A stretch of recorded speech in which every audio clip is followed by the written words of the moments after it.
Tidak jarang wanita di dalam kelemahannya bisa menenggelamkan dunia. Seorang suami yang jujur, polos, lugu, sederhana bisa jadi koruptor ulung karena didorong-dorong oleh istrinya. Istrinya barangkali bisa saja dibakar-bakar oleh tetangganya. Suaminya jujur, sederhana, kepala bagian, tempatnya basah tapi melarat. Istri rupanya tidak sabar melihat gaya hidup yang makin konsumtif, persaingan yang makin tajam. Suaminya dikipas-kipasin. Kata istrinya, "Bang, tetangga sebelah kita lakinya pegawai kecil, Bang, tapi gelangnya kayak pelek beca."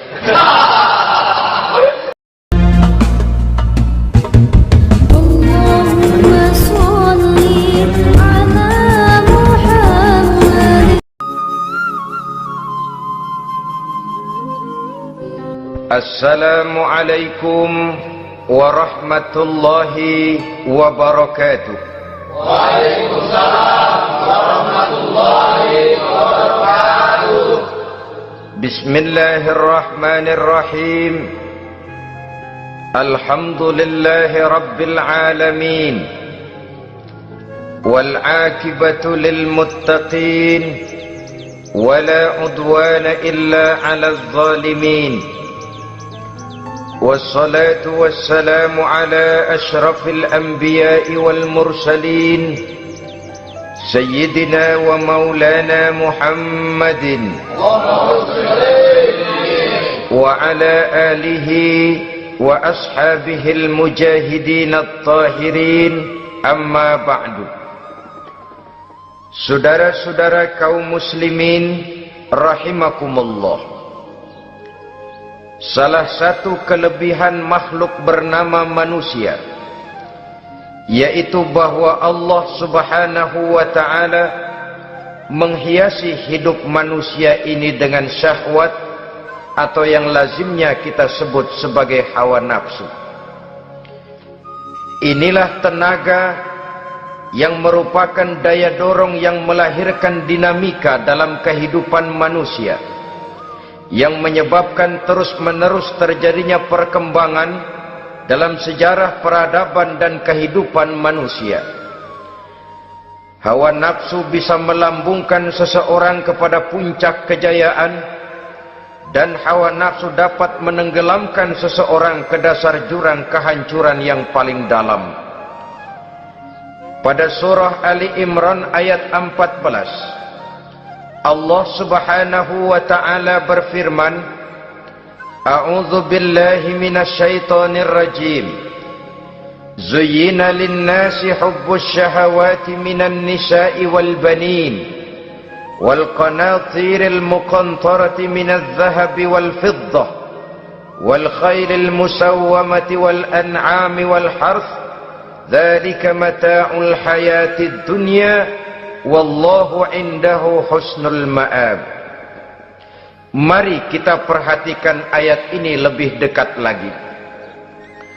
Allah subhanahu wa ta'ala menjelaskan, Zuyyina linnasi hubbus syahawat.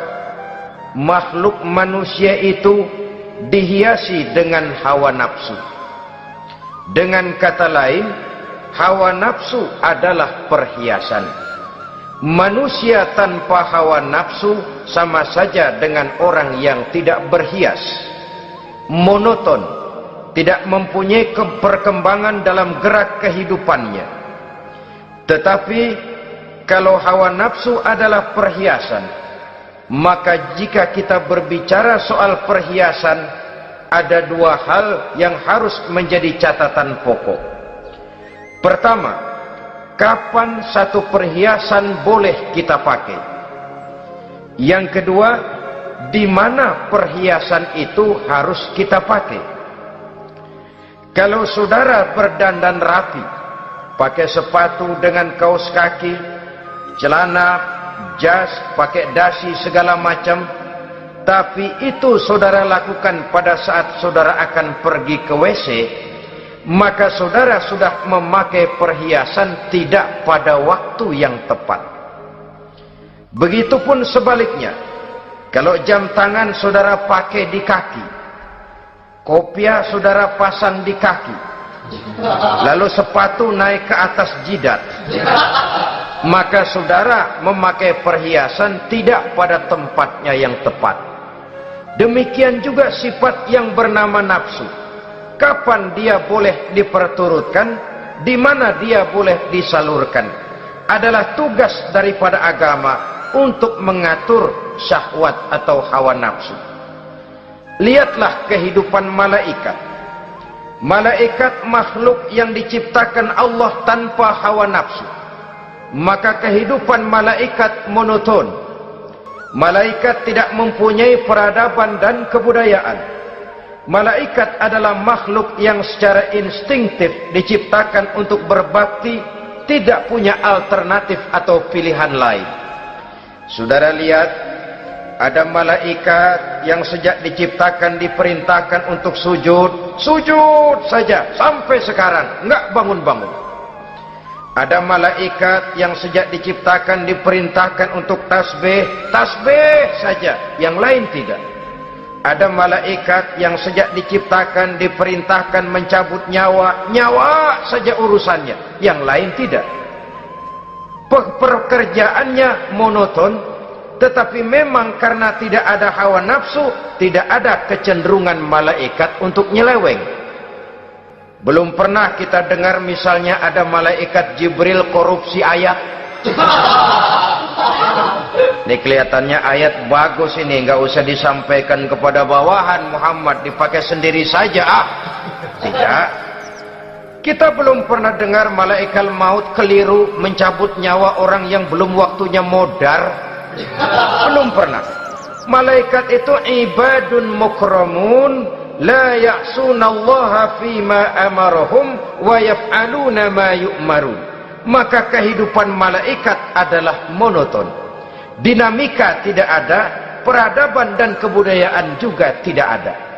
Andai kata bumi dan seluruh isinya diserahkan kepada malaikat untuk mengisinya, barangkali saudara tidak akan pernah kenal jembatan Semanggi, saudara tidak akan pernah kenal Monas, gedung-gedung bertingkat, gedung-gedung pencakar langit. Semua yang menggerakkan itu adalah karena manusia mempunyai hawa nafsu. Nah, kemudian pada kalimat berikutnya Allah memberikan rincian. Apa nafsu kepada apa yang paling menonjol dalam kehidupan manusia itu? Pertama, minan nisa, hawa nafsu kepada perempuan. Ini tentu yang ditujukan laki-laki. Dimanapun saja makhluk bernama laki-laki, kalau dia normal, tidak impoten, mesti suka kepada perempuan. Itu wajar, bin pantas alias normal. Tetapi tadi saya katakan di awal, nafsu kepada perempuan adalah perhiasan. Kapan makainya, di mana makainya, itulah tugas agama memberikan tuntunan dan aturan. Saudara-saudara kaum muslimin rahimakumullah, nafsu kepada wanita dapat mengantarkan seseorang kepada puncak kejayaan, tapi nafsu kepada wanita bisa menenggelamkan seseorang ke jurang kehancuran. Bergantung kepada latar belakang apa yang mendorong timbulnya syahwat tadi.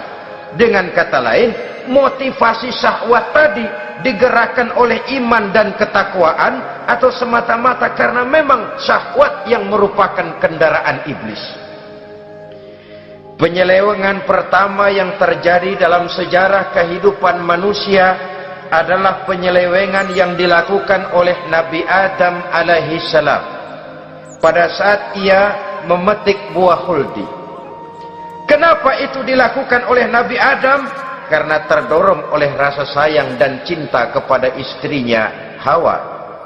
Sebenarnya Hawa lah yang merajuk, Siti Hawa lah yang membujuk, dan Nabi Adam oleh karena syahwatnya kepada istrinya memperturutkan bujukan Siti Hawa itu. Peristiwa Nabi Adam ribuan tahun yang lalu akan terus relevan sampai ke zaman kita sekarang ini.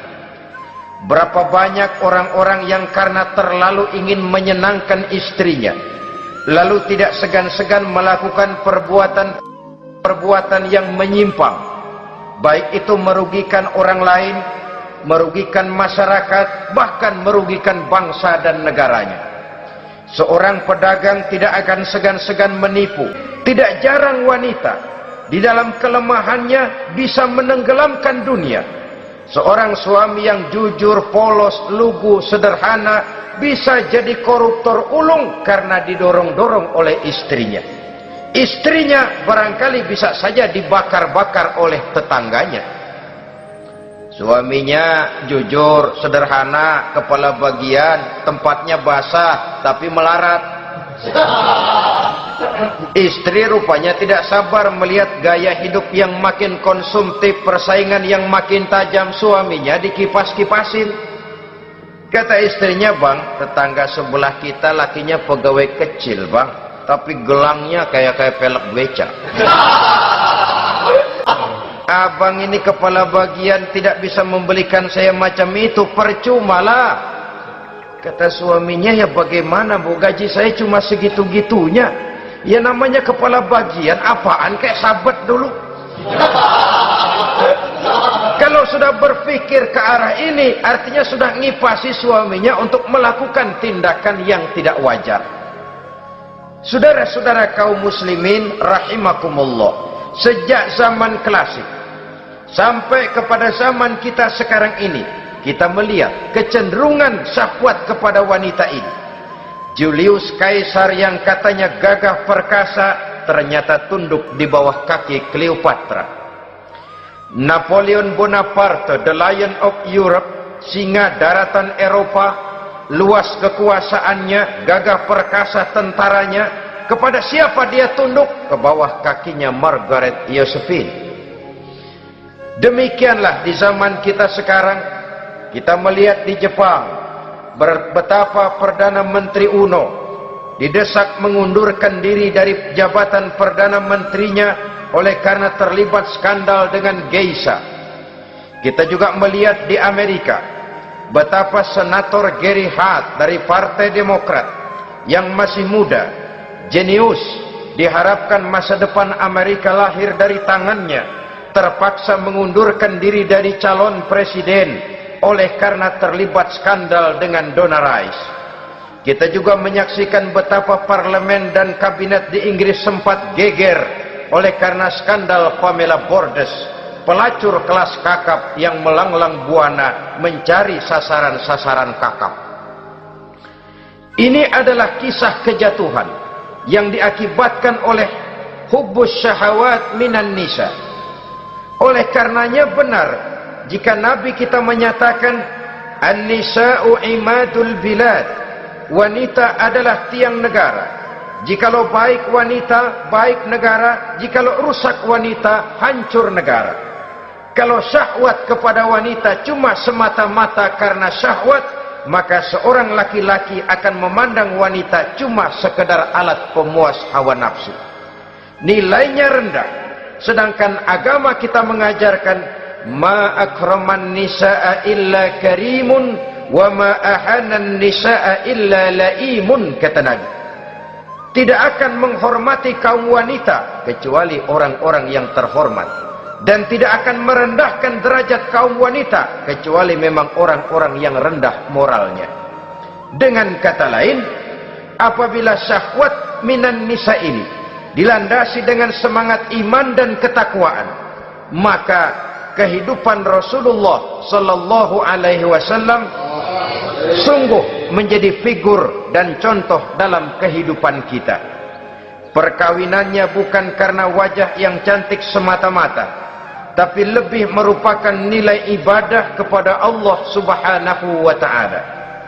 Dengan demikian, kecenderungan kepada hubbus syahawat minan nisa dikontrol oleh nilai iman. Barometernya, tolok ukurnya adalah iman. Di zaman sekarang banyak kasus kawin campur yang pada akhirnya akan membingungkan kita sendiri. Padahal Al-Quran secara jelas dan tegas memberikan bimbingan. Orang itu kalau sudah, kata Imam Syafi'i, wa ainur ridha an kulli aibin kalilatun kama anna aina suhti tubdil masawiya. Mata kalau dibalut cinta dia buta terhadap nista, tapi mata kalau dibalut benci hanya melihat yang keji-keji saja. Biasanya cinta kepada wanita memang bisa menimbulkan dorongan yang positif, tapi juga bisa membuat seseorang buta sama sekali. Dorongan yang positif paling kurang dari segi penampilan. Coba lihat lelaki kalau lagi demen perempuan, lenjeh banget kan? Sisiran rambutnya rapi, teriskaan bajunya lancip, sepatunya mengkilat, kantong celananya tebel, perkara anduk isinya bukan soal. Yang penting kan gaya. Lalu dinamis, kreativitasnya ada saja timbul. Tapi pada sisi lain, jikalau orang sudah kehilangan pertimbangan, juga kadang-kadang tidak segan-segan mengorbankan akidah, mengorbankan nilai-nilai iman. Padahal ini taruhan utama, sampai Quran dengan tegas memberikan peringatan. Wala ammatun mu'minatun khairun min musyrikatin walau a'jabatkum. Perempuan budak yang hitam legam kalau beriman itu lebih baik untuk dinikahi daripada wanita cantik berkulit kuning langsat tapi musyrik. Lebih baik budak yang hitam legam beriman daripada wanita cantik berkulit kuning langsat berhati bangsat. Tapi kita kadang kehilangan pertimbangan. Karena agama, karena cinta agama digadaikan. Karena cinta akidah terjual. Karena cinta keyakinan jadi korban. Ini semua penyakit yang datang dari hubbus syahawat minan nisa, kecenderungan mengumbar nafsu kepada perempuan. Ini memang perhiasan, tapi bisa juga jadi bumerang dalam kehidupan manusia. Berapa banyak penyelewengan terjadi karena pengaruh wanita yang tidak bisa jadi bisa. Ini pengaruh di dalam kehidupan memang sedemikian besarnya, sehingga saudara-saudara kaum muslimin, inilah yang perlu dikendalikan dalam kehidupan, kapan dan di mana. Kalau nafsu adalah perhiasan, kapan dan di mana perhiasan itu harus kita pakai, di mana dia harus kita tempatkan. Begitu juga yang menyangkut soal perempuan. Kapan? Ya kapan tentu kalau sudah nikah. Di mana? Yang jelas bukan di depan umum.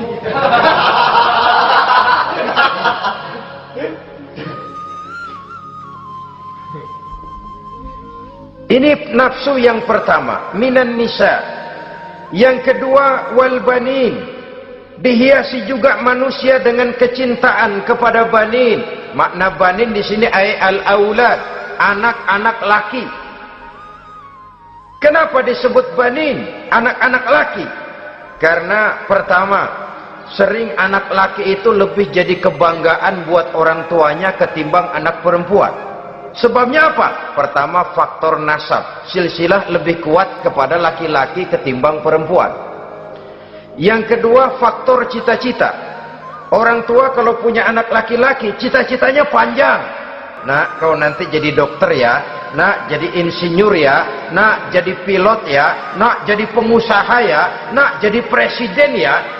Tapi kalau dia punya anak perempuan, paling ya nak, mudah-mudahan nanti kamu dapat jodoh orang baik nak, dapat jodoh orang soleh. Saudara-saudara, yang ketiga, anak perempuan itu kalau sudah berkeluarga biasanya pindah kepada lingkungan keluarga lain, sehingga orang berkata punya anak perempuan banyak sebenarnya seperti agen.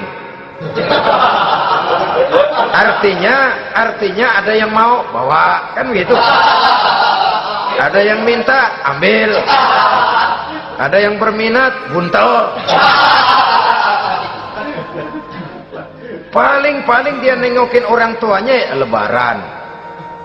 Ya syukur kalau sebulan sekali atau seminggu sekali, tapi minimnya kan lebaran. Dengan demikian dari garis nasab ini lebih kuat al-banin ketimbang al-banat. Manusia dihiasi dengan kecintaan kepada anak-anak. Sering karena terlalu cinta kepada anak, kita menjerumuskan anak. Terlalu sayang kepada anak, segala maunya kita perturutkan tanpa kendali dan kendala. Akhirnya sifat yang demikian itu malah mendorong anak untuk manja, tidak percaya kepada kemampuan yang dimilikinya, selalu mengandalkan kepada kebesaran, kemampuan daripada orang-orang yang dibanggakannya itu. Dan dalam kondisi demikian, kedewasaan dan tanggung jawabnya akan lambat berkembang. Maka Allah Subhanahu wa ta'ala memperingatkan bahwa harta dan anak bisa menjadi fitnah. Dalam ayat lain Allah juga memperingatkan, ya ayyuhalladzina amanu la tulhikum amwalukum wa auladukum an zikrillah. Wahai orang-orang yang beriman, jangan sampai hartamu dan anak-anakmu memalingkan kamu daripada mengingat Allah. Jangan sampai kesibukanmu kepada anak dan harta benda menyebabkan kamu sampai lupa mengingat Allah Subhanahu wa ta'ala. Berapa banyak manusia yang tenggelam dengan melupakan Allah, jauh dari agama, jauh dari tuntunan syariat, oleh karena disibukkan oleh persoalan anak dan persoalan harta benda. Maka satu-satunya jalan, jikalau kita tidak ingin anak kita sampai memalingkan kita daripada mengingat Allah, nilai-nilai keimanan harus ditanamkan kepada mereka sedini mungkin. Dengan bekal ini, maka mereka, anak-anak kita, insya Allah tidak akan membuat kita orang-orang tua ini berpaling daripada mengingat Allah, berpaling daripada kehidupan beragama. Memang karena anaklah kita orang tua peras keringat banting tulang, pergi pagi pulang sore cari nafkah. Karena anaklah kita orang tua, kepala jadi kaki, kaki jadi kepala. Asal mereka bisa menikmati hari depan yang lebih baik dari yang kita nikmati sekarang ini. Tapi berapa banyak juga orang-orang tua yang tidak sadar akan amanah berupa anak ini. Mereka lalai, mereka bersikap masa bodoh, padahal tidak akan ada yang tidak dipertanggungjawabkan di hadapan Allah Subhanahu wa ta'ala. Orang tua bisa mendapat pensiunan pahala kalau anaknya tumbuh menjadi anak yang soleh. Tetapi orang tua pun bisa saja masuk neraka karena anaknya menjadi anak yang kurang ajar dan orang tuanya sama sekali tidak pernah memberikan pendidikan yang sebagaimana mestinya. Saudara-saudara kaum muslimin rahimakumullah, kita tentu berharap memperoleh pensiunan pahala dan bukan mendapat tambahan dosa dari kekurang ajaran anak-anak kita akibat kita sebagai orang tuanya tidak pernah mau mendidik mereka. Dalam hadis ada diriwayatkan, ada anak kurang ajar, sembahyang tidak, puasa ibadah tidak, kenal Allah tidak, beriman pun tidak, dosa kelewat banyak, kejahatan berkarat. Di akhirat nanti disidang dia, ditanya, kamu kenal siapa Tuhanmu? Tidak. Kamu tahu siapa nabimu? Tidak. Kitab sucimu apa? Tidak tahu. Kiblatmu di mana? Tidak ada. Kamu sholat? Tidak pernah. Kamu puasa? Tidak pernah. Wah, kalau begitu kamu rusak sekali, kamu neraka. Anak ini mengajukan protes. Saya menuntut keadilan. Benar saya tidak kenal siapa Tuhan saya. Saya tidak tahu apa kitab suci saya. Saya tidak pernah mendirikan sholat, tidak pernah melaksanakan puasa. pendeknya tidak ibadah dan tidak iman. Tapi semua itu terjadi sebab-sebabnya tidak lain karena orang tua saya tidak pernah mendidik dan mengajarkan saya.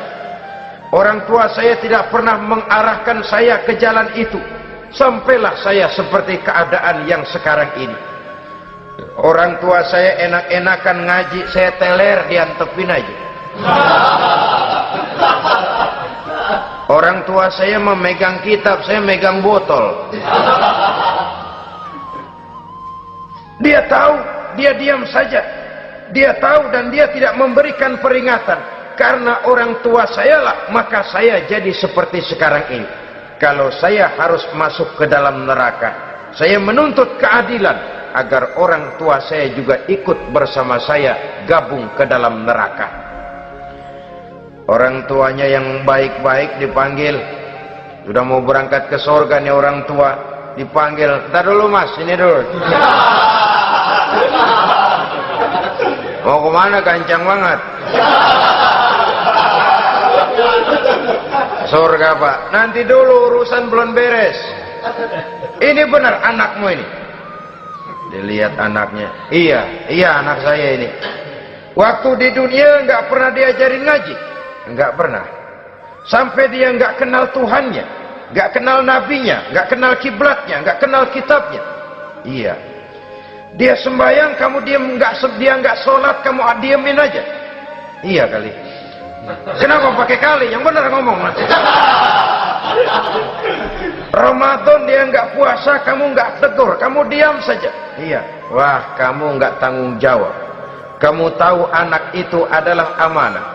Menyia-nyiakan amanah adalah khianat. Khianat adalah dosa besar.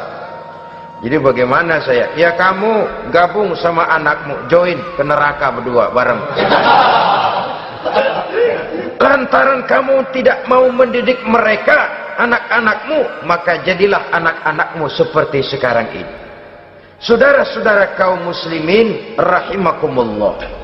Sebaliknya, jikalau anak-anak kita yang kita cintai ini, yang merupakan buah hati belahan jantung, tumbuh dan berkembang menjadi anak-anak yang soleh, yang bermanfaat bagi masyarakatnya, bagi agama, bangsa dan negaranya, kita orang tuanya bolehlah tentram menerima pensiunan pahala. Menerima pensiunan pahala dari kesolehan anak yang ditinggalkannya. Alangkah nikmatnya mendapat pensiunan pahala. Terbaring kita di bawah pohon kemboja, nilai kebaikan kita dikenal orang, nama kita akan tetap hidup. Oleh karena kita meninggalkan anak-anak yang tumbuh menjadi generasi yang soleh, bukan anak yang salah. Oleh karenanya, kecintaan kepada anak jangan sampai membuat kita lalai dari mengarahkan mereka kepada kehidupan beragama. Di zaman sekarang ini, kecenderungan kita mengarahkan anak pun sudah kepada kecenderungan yang berbau materialistis. Maka yang ramai bagaimana anak bisa mengejar program MBA, Master of Business Administration, supaya keluar bisa jadi manajer. Bagaimana anak lalu kursus komputer, supaya keluar menjadi tenaga yang canggih di bidang komputer. Ya, kalau dia perempuan cantik, bagaimana dia bisa masuk Akademi Sekretaris and Management, supaya bisa jadi sekretaris. Atau bagaimana dia bisa masuk sekolah nyanyi, supaya nanti jadi penyanyi dengan tarik suara, uang lalu mengalir ke dalam kocek jutaan nilainya. Maka yang ramai pun hal-hal yang semacam itu. Dalam pada itu, pengajian, kursus-kursus keagamaan, studi-studi klub yang membicarakan masalah-masalah agama, ramainya kadang-kadang kalau bulan Ramadan, dianggap training center. Ya lumayan, daripada tidak sama sekali mah lumayan. Tapi dengan demikian ini kan merupakan bagian terpokok dari kehidupan manusia. Alangkah idealnya jika dia mengantongi gelar MBA, Master of Business Administration, tapi punya nilai iman yang tangguh. Ahli komputer, tapi punya keyakinan beragama yang mantap. Saudara-saudara kaum muslimin rahimakumullah, kecintaan kepada anak-anak sering mendorong seseorang untuk menimbulkan sifat nepotisme. Segalanya serba garis keturunan. Sejak ia jalur birokrasi sampai ke dalam kehidupan sehari-hari, nepotisme ini bisa terlihat. Orang kehilangan kondisi objektivitasnya. Mampu atau tidak soal lain. Bidangnya atau tidak bukan soal. Yang penting masih ada hubungan keturunan. Maka timbullah tumpang tindih untuk sesuatu pekerjaan yang tidak sesuai dengan kemampuan dan keahliannya. Di desa-desa kita melihat masjid, ketua masjid bapaknya, bendahara anaknya, sekretaris mantunya, Bilal besannya, kol beduk engkongnya. Pokoknya asal masih ada garis keturunan, masuk, tidak minggir.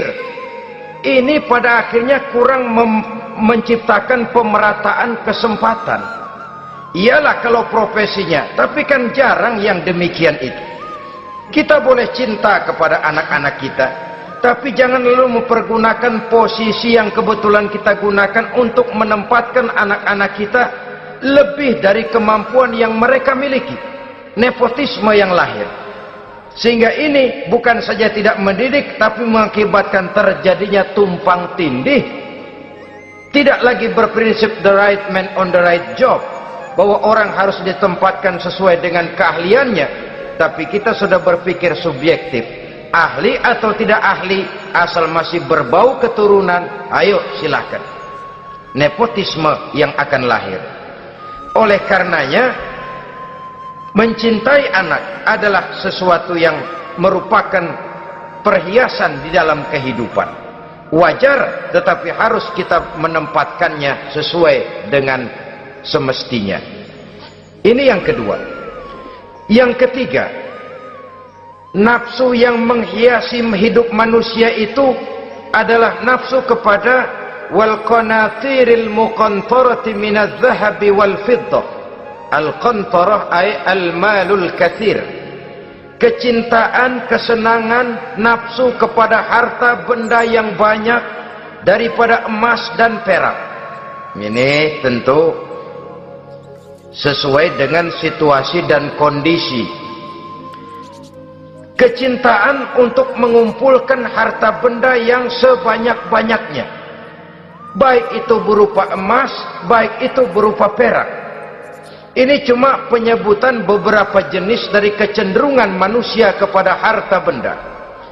Bukankah sering dikatakan orang bahwa manusia di dalam berhadapan dengan harta itu seperti meminum air laut. Makin diminum, makin kering tenggorokan, makin haus kita dibuatnya. Apabila watak ini kita perturutkan, maka manusia tidak akan pernah kenal puas, tidak akan pernah kenal cukup. Nabi kita memberikan peringatan, "Lau anna libni Adam wadiyani min zahabin labtagha lahuma thalisan wa la yamla'u jawfa ibni Adam illa turab." Andai kata manusia mempunyai dua buah ladang yang seluruhnya berisi emas, akan puaskah manusia? Tidak, mereka akan cari ladang emas yang ketiga. Wala yamla'u jawfa ibni Adam illa turab. Sungguh mulut manusia ini tidak akan pernah penuh terisi kecuali kalau sudah disumpal dengan tanah. Artinya kalau sudah dia dipendam di liang lahat baru cukup. Tetapi sepanjang dia masih bergerak, masih hidup dan bernyawa, masih bisa berusaha dan berbuat, dia tidak akan pernah mengenal puas. Ini akan mendorong manusia terjebak kepada menghalalkan segala cara untuk mencapai tujuan. Yang penting kaya, kan begitu. Dan cepat. Sebab sekarang orang sering motong kompas. Yang penting kan cepet kaya. Soal cara, kalau jujur aja mah, sampai kapan mau kaya? Perkara itu renten, bukan soal.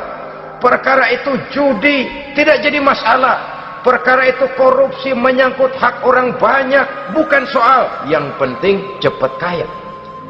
Dan anehnya lagi, tidak malu menumpuk kekayaan dengan cara yang tidak wajar.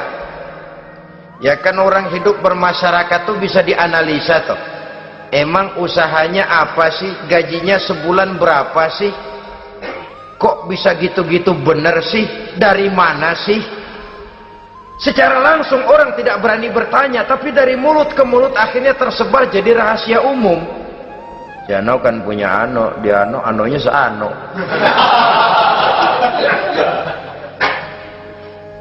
Ini bisa jadi bahan pertanyaan dalam kehidupan, akhirnya jadi gunjingan. Orang sudah tidak terlalu peduli dari mana kekayaan itu diperoleh, yang penting kaya. Dengan menghalalkan segala macam cara, terjebaklah ke dalam cara-cara mafia, terjebaklah ke dalam cara-cara yang tidak wajar, tidak bijaksana, memperkuat klik, clean, dengan menghantam yang lain. Saudara-saudara kaum muslimin rahimakumullah, bahwa manusia punya nafsu ingin kaya itu boleh. Agama memberikan tuntunan, memberikan aturan. Tidak hanya sekedar asal kaya, tidak hanya sekedar asal banyak harta. Malahan hadis menyatakan, kalau saudara diberikan umur panjang, pertanyaan akhirat cuma satu kok. Umurmu kau habiskan di mana? Kalau saudara diberikan amanah berupa ilmu pengetahuan, pertanyaan akhirat juga cuma satu kok.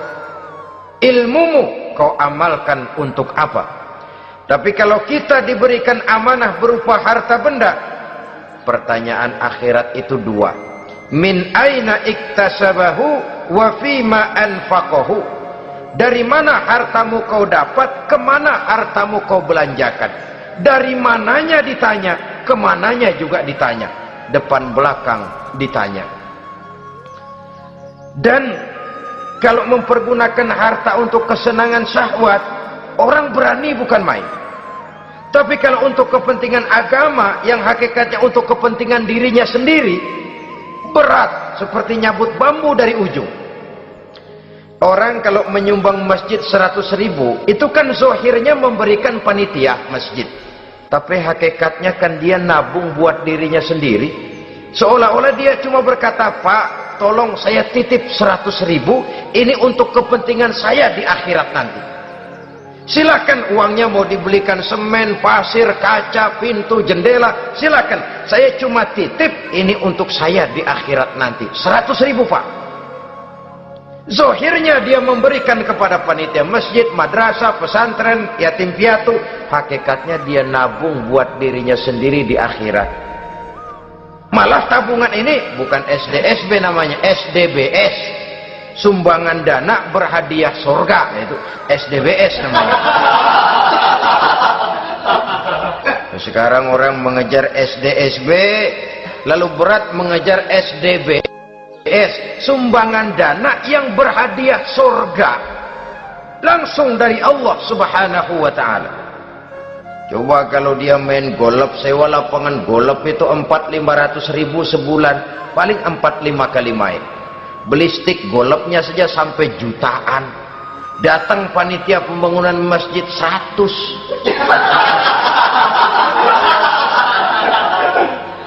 Minta didoain masuk surga lagi.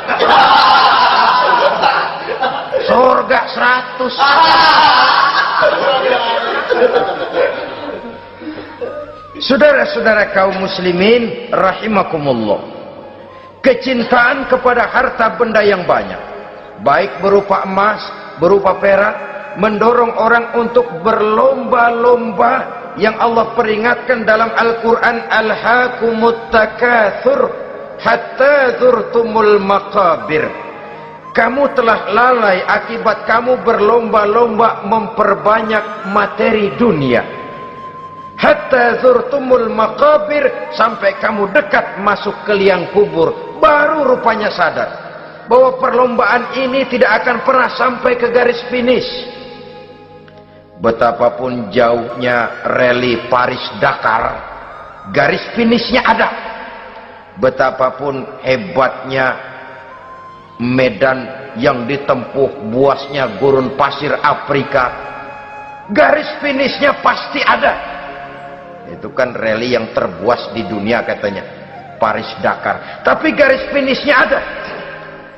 Namun jikalau kita berlomba memperbanyak harta, kita tidak akan pernah sampai ke garis finish.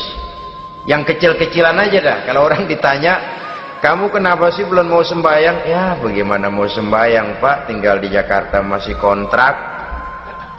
Kapan habis tahun diubur-ubur yang punya rumah. Kalau punya rumah sendiri walaupun kecil-kecilan, saya mau ibadah Pak. Ya, diberikan rezeki oleh Allah, bisa bikin rumah walaupun kecil-kecilan, belum juga mau sembahyang. Kok belum juga sembahyang? Iya Pak, rumah emang udah punya sendiri, cuman kecil Pak, atasnya atap, kalau hujan aja bocor. Kalau bisa bikin rumah yang permanen Pak, tenang, saya ibadah, sembahyang saya rajin. Iyalah, diberikan rezeki bisa bikin rumah permanen, bagus rumahnya. Lain lagi, iya, rumah sudah permanen, tembok, ubin, cuman isinya belum ada Pak, perabotannya. Duh. Kalau punya peralatan rumah tangga yang memadai, tenang, saya ibadah. Diberikan juga rezeki bisa beli perabotan rumah tangga yang lumayan. Di atas tekelnya sudah pakai karpet, mebelnya spaghetti, tempat tidurnya alga spring bed dan low pillow, ada kulkas, ada TV, di sebelah TV ada kunci mobil, kuncinya mobilnya.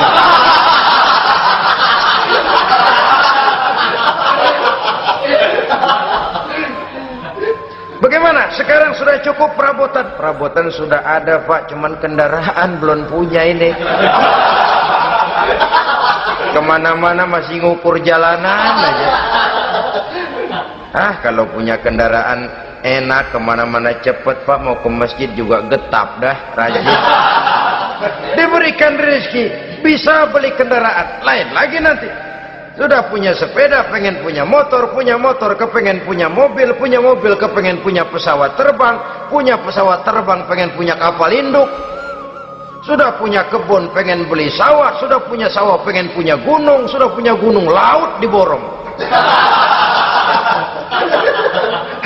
Perlombaan materi tidak akan pernah membawa kita ke garis finish, karena sifatnya sangat abstrak, bahkan akan mendorong kita seperti gurita, cenderung kepada penyakit tamak bin rakus alias serakah. Dengan demikian saudara-saudara, bahwa kecintaan kepada harta merupakan nafsu, dan nafsu itu adalah perhiasan. Dia bisa menjadi daya dorong positif. Kalau dalam upaya memperoleh harta itu kita tidak akan keluar dari tujuan keridhaan Allah. Saya cari nafkah, tapi yang Allah ridho. Saya ingin kaya, tapi dengan cara yang Allah ridho. Ini kunci yang akan menyelamatkan kita manusia dari perangkap menghalalkan segala cara. Ini yang ketiga.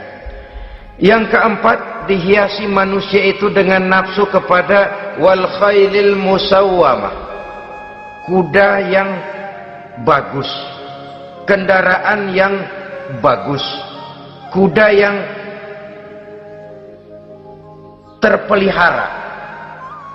Al-musawwamah ada yang mentafsirkan ar-ra'iyah. Ar-ra'iyah itu yang digembalai, binatang ternak, kuda yang digembalai atau kuda yang diikat. Artinya, kalau dulu kan yang namanya tuan-tuan tanah itu baru dibilang bejeger kalau kemana-mana naik kuda. jet set zaman dulu itu udah kelompok jet set itu kendaraan. Kalau sekarang baby benda, dulu mah kuda band.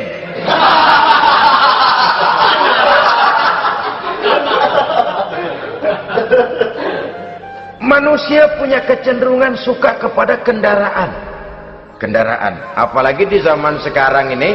Wah, iklan-iklan itu kan sangat menggoda kita, melayani segala macam bentuk penjualan.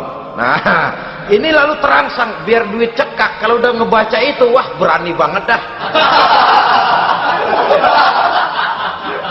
Tahu duit nggak mungkin cukup, tapi begitu baca melayani segala macam bentuk penjualan dengan fasilitas ringan. Nah, jadi dah. Jadi juga punya mobil, jadi dah. Perkara utang itu bakal nyekek leher, bukan soal. Kasihan saudara-saudara kita di daerah-daerah yang terjebak kepada iklan-iklan merangsang yang akhirnya di luar kemampuan, sehingga terjebak. Pada saat dia harus mengembalikan kredit, dia tidak mampu, barang disita, uang hangus, nyengir deh. Bekipas sembari tahlil. Habis arang besi binasa. Bahwa kita menginginkan kendaraan yang serba baik, silahkan. Tiap akhir tahun ganti merek, keluar yang baru, ganti lagi. Itu kalau orang yang mampu. Buat kita yang tidak mampu, kenapa tidak bersyukur melihat yang lebih rendah di bawah kita? Alhamdulillah kita punya mobil, tangga kita cuman punya motor. Yang punya motor, syukur kita punya motor bisa rada cepetan. Tangga sebelah punya sepeda, mana-mana kekejek mulut. Yang punya sepeda, alhamdulillah punya sepeda. Tangga sebelah kemana-mana jalan kaki. Yang jalan kaki, syukur masih bisa jalan. Temen sebelah lumpuh bertahun-tahun nggak. Yang lumpuh, alhamdulillah masih hidup. Tangga sebelah kemarin out, nggak balik lagi.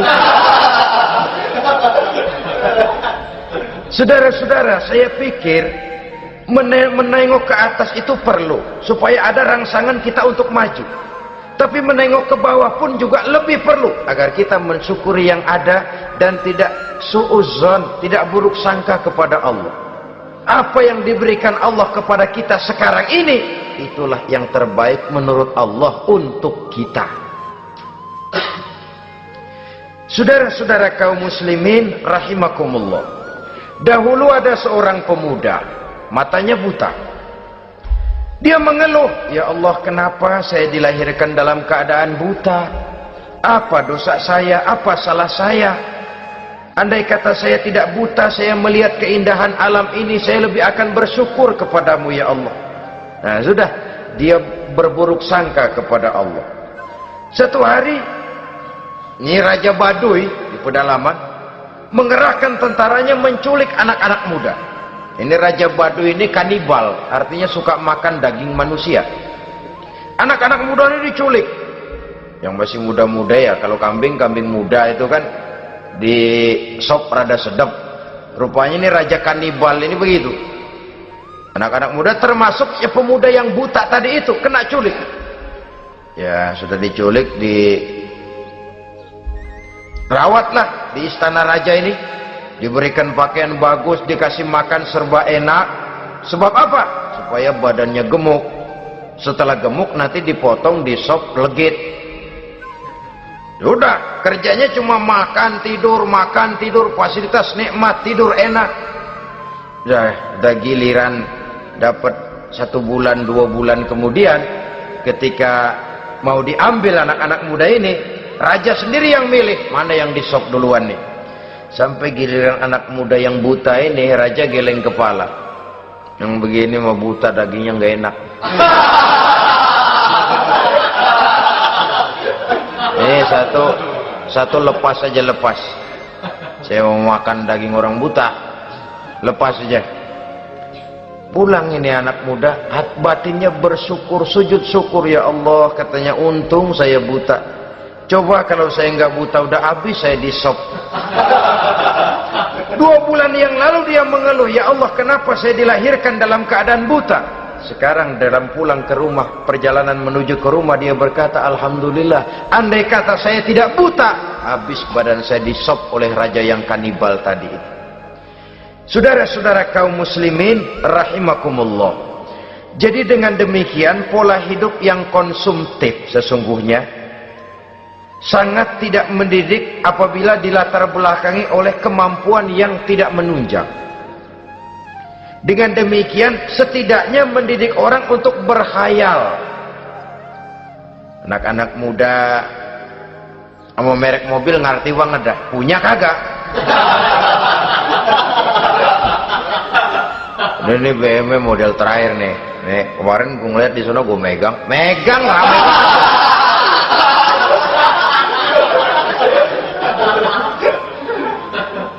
Tulul amal ini kalau tidak diimbangi dengan saluran yang positif, dia akan terjebak kepada penyakit tulul amal, panjang angan-angan. Baiklah ya, wal khailil musawwamah. Yang keempat, yang kelima maksud saya, wal an'am, cinta kepada binatang ternak. Manusia ini kan punya kecenderungan macam-macam. Setelah rumahnya bagus, hartanya banyak, kendaraannya cukup, ingin beternak. Jadilah peternak. Ini kecenderungan manusia, wajar saja sepanjang didapat dan dilakukan dengan cara-cara yang wajar. Wal hars, dan tumbuh-tumbuhan, bertani, bersawah, berladang, itu merupakan kecenderungan daripada manusia. Keseluruhan itu kata Allah, kecintaan kepada wanita, kepada anak, kepada harta benda, kepada kendaraan, kepada binatang ternak, kepada tumbuh-tumbuhan, zalika, semua itu mata'ul hayatid dunya, merupakan kesenangan hidup dunia. Berapa lama kesenangan hidup dunia? Sebentar, seumur manusia. Seumur manusia. Bahkan kadang-kadang pada saat dia masih hidup pun orang tidak sepenuhnya sempat menikmati kesenangan hidup dunia. Apabila ajal datang, selesailah kehidupan dunia sampai di situ. Orang-orang kafir, buat mereka surganya di dunia ini. Bila kehidupan di dunia selesai, selesailah sudah surganya sampai di situ. Kesemua itu janji kata Allah merupakan kesenangan daripada kehidupan di dunia. Wallahu indahu husnul ma'ab, dan Allah mempunyai tempat kembali yang sangat baik. Nah, setelah Allah menjelaskan semua itu, pada ayat yang ke-15 Allah memberikan jalan keluarnya. Memperturutkan nafsu kepada wanita, anak-anak, harta benda, kendaraan, binatang ternak. Bijaksanakah itu? Dalam ayat ke-15 surah Ali Imran ini Allah memberikan penjelasan tuntas. Qul a'unabbi'ukum bi khairim min zalikum. Katakan kepada mereka Muhammad, maukah kamu aku beri kabar yang lebih baik dari semua itu? Lebih baik daripada kesenanganmu kepada wanita, kepada anak-anak, kepada harta benda, kepada kendaraan dan sebagainya. Mau kamu aku beritahu yang lebih baik daripada semua itu? Jawaban tentu mau. Kalimatnya bukan ukhbirukum, a'unabbi'ukum. An-naba itu berita yang besar. Lain dengan al-khabar, itu berita biasa saja. An-naba, sehingga pembawa berita disebut nabi. Dari naba yanbi, pembawa berita yang benar. A'unabbi'ukum, maukah aku tunjukkan kepada satu berita yang benar-benar besar dan benar-benar lebih baik dari yang semua disebutkan tadi. Apa jalan keluarnya? Lillazina taqaw 'inda rabbihim jannatun tajri min tahtihal anhar. Bagi orang-orang yang bertakwa kepada Allah, mereka akan mendapatkan surga yang di bawahnya mengalir sungai. Khalidina fiha, mereka akan kekal di dalamnya. Wa azwajun mutahharah, dan mereka mendapat istri-istri yang suci. Waridwanum minallah, dan keridhaan daripada Allah subhanahu wa ta'ala. Kalau kamu hai orang-orang yang beriman, kalau kamu hai manusia menyangka bahwa nafsu kepada wanita, anak-anak, mengumpulkan harta benda, kendaraan yang menarik, binatang ternak dan tumbuh-tumbuhan itulah yang lebih baik untuk kesenangan dunia. Memang itu kesenangan dunia, tapi nih, seolah-olah kata Allah, nih, saya kasih tahu kamu, aku beritahu yang lebih baik dari semua itu. Apa? Takwa kepada Allah, kecintaan kepada wanita. Kalau takwa dasarnya, orang nggak amburadul, nggak semrawut, nggak pokoknya gue asal perempuan dan membuat terus. Tapi punya kaidah, punya norma. Demikian juga kepada anak-anaknya, demikian juga kepada harta benda. Pokoknya asal harta, mau halal mau haram, tekuk terus dah. Semuanya dilandasi oleh taqau, lillazina taqau, oleh ketakwaan kepada Allah. Nah, ketakwaan ini akan menghasilkan apa? Inda rabbihim jannatun tajri min tahtihal anhar. Melahirkan, menghasilkan surga yang di bawahnya mengalir sungai-sungai. Saudara-saudara kaum muslimin rahimakumullah, jika kita menyangka bahwa wanita bisa memberikan kesenangan, iya, kesenangan dunia. Jika kita menyangka bahwa harta benda bisa memberikan kesenangan, iya, kesenangan dunia. Jika kita menyangka bahwa kendaraan bisa memberikan kesenangan, iya, kesenangan dunia. Tapi kita tidak cuma ingin itu, kita ingin itu semua juga bisa membawa kesenangan akhirat. Caranya landasi dengan takwa. Kesenangan kepada wanita didasari dengan takwa. Maka jangan jadikan wanita cuma sekedar alat pemuas hawa nafsu. Kesenangan kepada anak-anak dilandasi dengan takwa. Maka anak-anak diarahkan kepada jalan yang diridhoi Allah. Kesenangan kepada kendaraan dilandasi dengan takwa, maka kendaraannya selalu mengarah berjalan menuju jalan takwa, diridhoi oleh Allah Subhanahu wa taala. Kalau tidak, tuh mobil asal lempengan Ancol gancang banget dah. Tapi giliran dihadapin ke masjid, mogok melulu mobil. Urusan ngaji ada aja halangannya tuh kendaraan. Tapi kalau untuk urusan maksiat, ngebut benar-benar. Dilandasi dengan ketakwaan. Sehingga dengan demikian, tidak hanya sekedar surga di dunia ini, tapi lebih-lebih di surga di akhirat nanti. Khalidina fiha, kekal. Kalau dunia ini kan zillun zail, bayangan. Hari ini kita jaya, besok kita bangkrut. Siapa yang mau menghalangi? Hari ini kita melambung, besok kita nyungsep. Siapa yang bisa menarik? Tidak kekal, berubah, temporer, relatif. Di sana kebahagiaan yang dilandasi dengan takwa ini sudah surga, kekal di dalamnya, azwajun mutahharah. Mendapat istri-istri yang suci. Suci dalam arti belum pernah dijamah orang lain. Suci dalam arti tidak pernah terkena halangan. Seperti men misalnya, baik menstruasi atau mencret, itu tidak. Azwajun mutahharah. Konon makna mutahharah ini ya artinya juga bisa selalu gadis, bidadari itu, selalu perawan, tidak pernah janda, walaupun tiap hari dipakai, perawan terus. Dan yang lebih penting, waridwanum minallah, mendapat ridho dari Allah Subhanahu wa taala. Jadi hawa nafsu dengan motivasi takwa, itulah sesungguhnya yang dikehendaki oleh Ali Imran ayat 14 dan 15. Dengan demikian, manusia dengan ketakwaannya mengendalikan hawa nafsu dan bukan malah dikendalikan oleh hawa nafsunya. Sehingga dengan demikian seluruh fasilitas yang dimilikinya, baik itu berupa istri, anak, kendaraan, binatang ternak, harta benda, tanam-tanaman, seluruhnya semakin meningkatkan ketakwaannya kepada Allah Subhanahu wa taala. Mudah-mudahan kita bisa mencapai tingkat ini, di mana kita hidup mampu dan sanggup mengendalikan nafsu, bukan malah dikendalikan oleh hawa nafsu.